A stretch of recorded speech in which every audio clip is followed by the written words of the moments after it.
कुकुर बाघ र कुकुरलाई नि यस्तो हेरेर कहाँ पाइन्छ यार बाघ र कुकुर हेरमै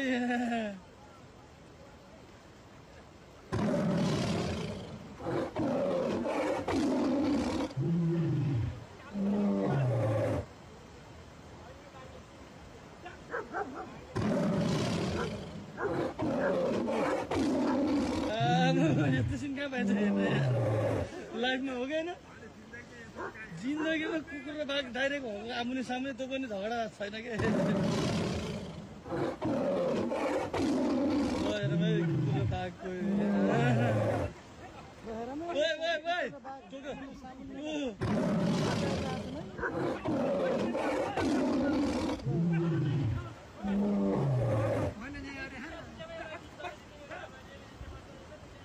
कुकुर र बाघ हेरमै लाइफ यस्तो नि हुन्छ यार जिन्दगीमा बिरामी भएर न कुकुरलाई एकसट हानिदिन्थ्यो त्यसले